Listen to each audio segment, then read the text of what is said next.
Девчонки, всем привет! Сегодня я хочу вам показать пустышки косметики, которые у меня накопились за последние 2 месяца.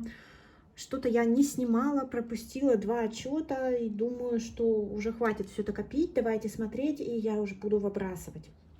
Может быть, какие-то мои отзывы вам будут полезны. Во-первых, у меня закончился вот такой гель для душа от Bath Body Works. Мне он очень понравился. Это прекрасное средство в форме крема, которое имело микроскопический расход, прекрасно пенилось, не сушило кожу.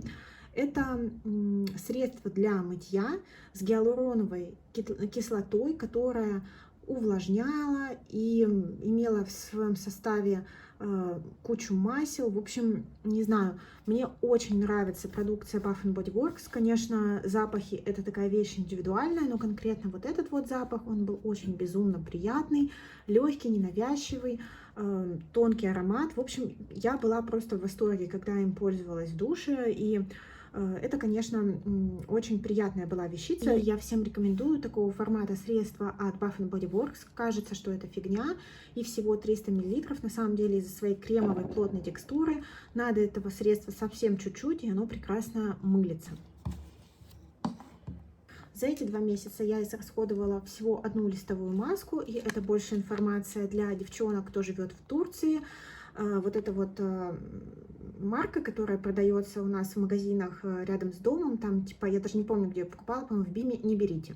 Мне не понравилась эта маска, это как будто бы типа она с плодами баобаба, не знаю, склизкая, противная, после нее очень сильно хотелось умыться. Продолжаем турецкую тему, и на ней, по-моему, и закончим на этой баночке. Это мицеллярная вода от Dermakill, хотя, по-моему, Dermakill я видела, по-моему, парочку средств на Wildberries. Вот эту штуку, если где-то увидите, девчонки, не берите. Это очень бюджетная мицеллярка, я ее схватила на радостях, потому что мне нравилась маска для лица из этой серии.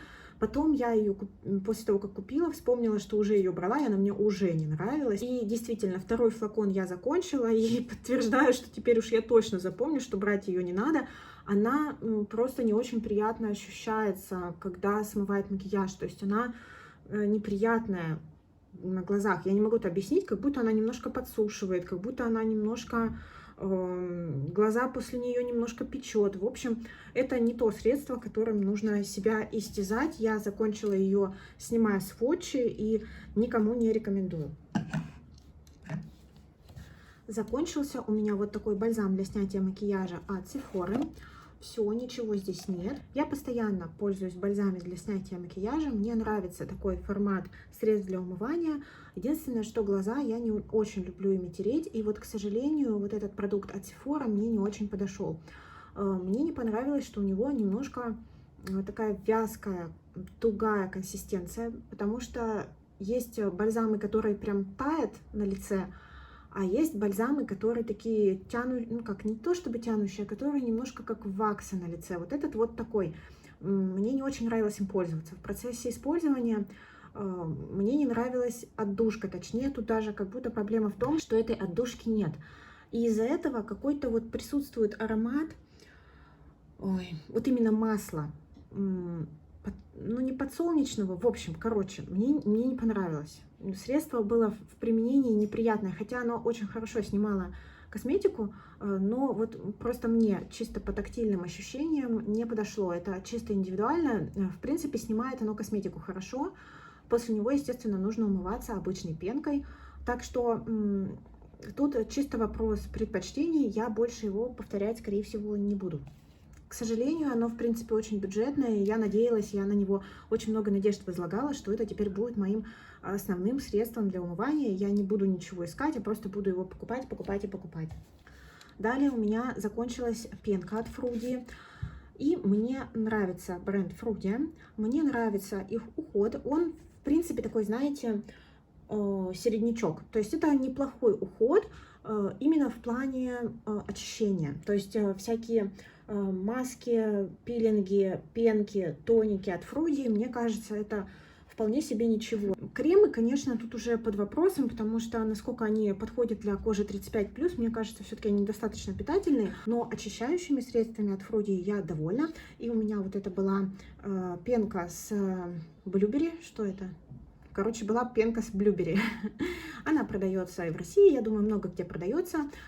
Приятное, очень бесконечное средство, безумно. Я долго им пользовалась, наверное, больше 5 месяцев. Как и все корейские пенки-умывалки, очень экономичная. Хорошая штука, я уже себе повторила ее. Также закончился тоник от Фруди, он уже был с гранатом. Мне нравится этот тоник, это мой любимый тоник вообще за последнее время. Очень приятный, он вообще-то для сухой кожи, но мне вот он нравился по своему воздействию, и для моей комбинированной жирной кожи тоже подходил, потому что он очень хорошо смягчал, после него кожу не стягивает, даже если не сразу нанести крем. В общем, это очень классное средство, у него был очень приятный запах, также очень долго он мне служил, и я думаю, что я его обязательно повторю как-нибудь. Закончилась у меня куча пробничков, мне Sephora то, что добавляла в заказы.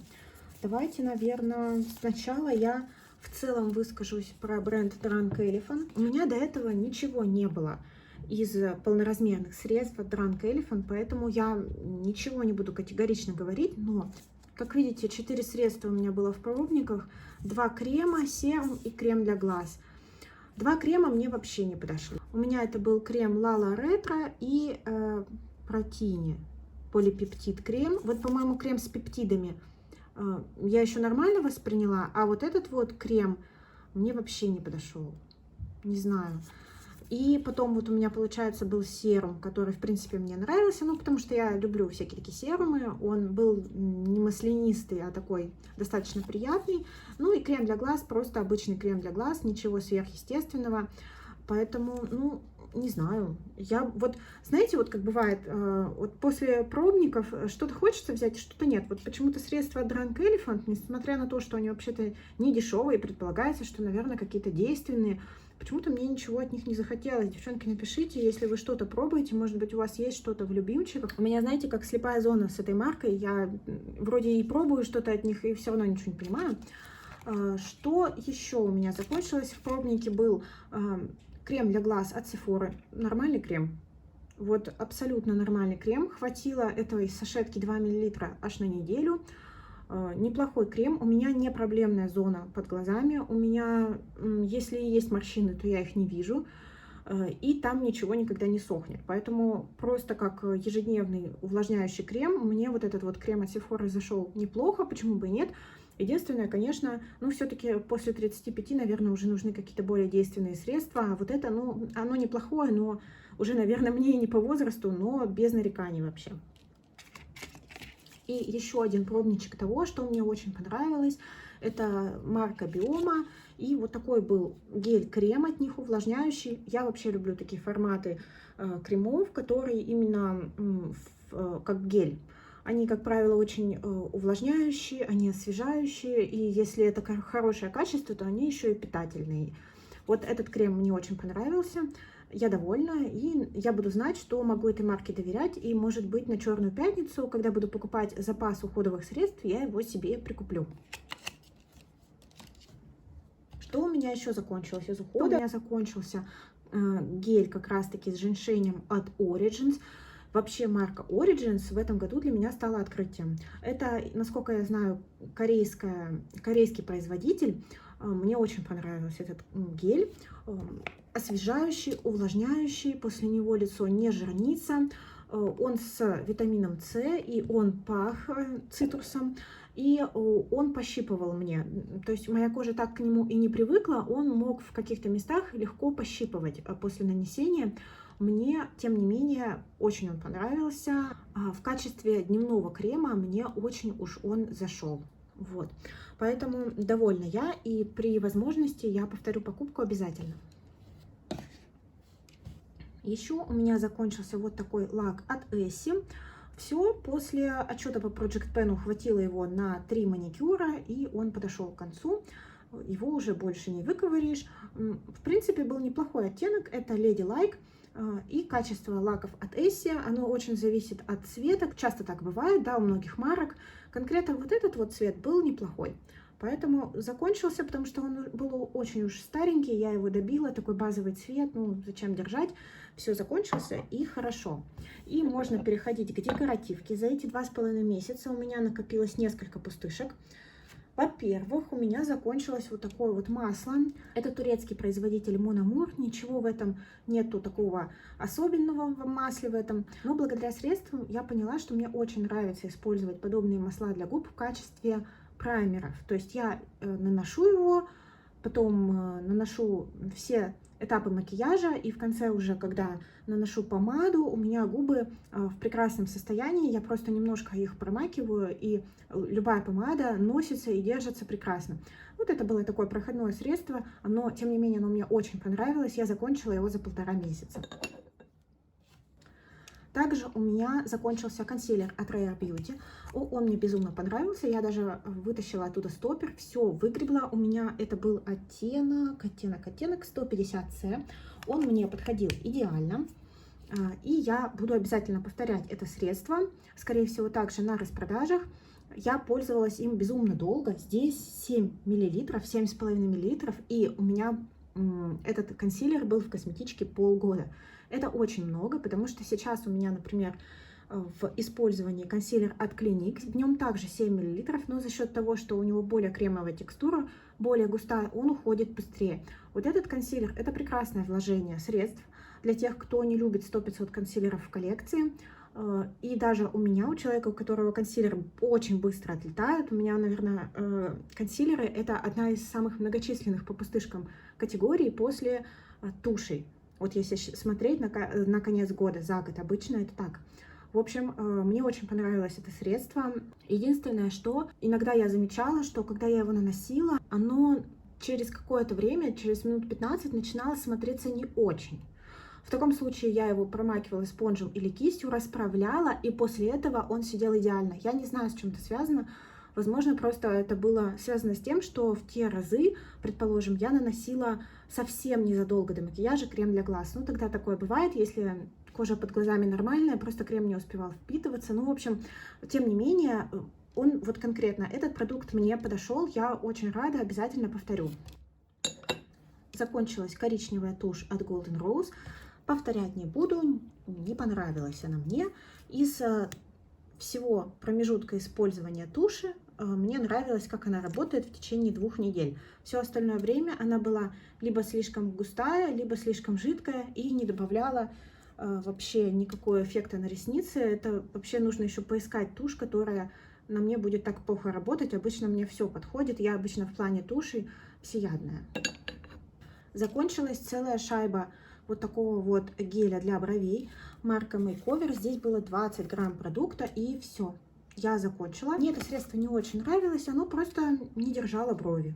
То есть я его применяла, сначала все было нормально, но через полчаса брови падали, и, короче, не работала на мне эта штука, и как-то, не знаю, отбила она у меня вообще, в принципе, желание покупать продукты такого формата. Подскажите, если у вас жесткие упрямые брови, девчонки, какой гель или мыло для бровей вам держит, действительно держит брови, потому что мне не держит ничего. Вот из того, что я пробовала, ничего мне не держит, и я уже готова смириться, но мало ли, вдруг у кого-то такие же брежневские брови, и вы мне объясните, как их поставить.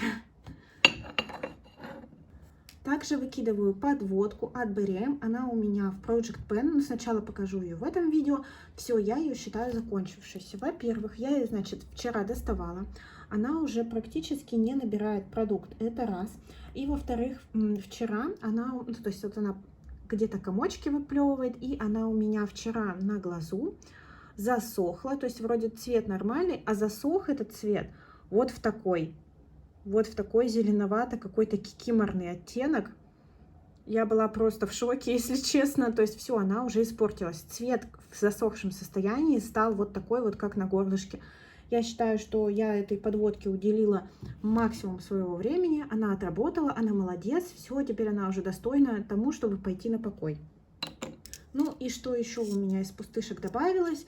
Это, во-первых, разбившиеся тени для бровей от Лавелли Refill, Refill от Лавелли от Скульптора. Это у меня все перепрессовано. И закончила я еще один рефил теней от Huda Beauty. Тоже показывала в результатах по Project Pen. Так что вот еще 3 однушечки у меня ушло.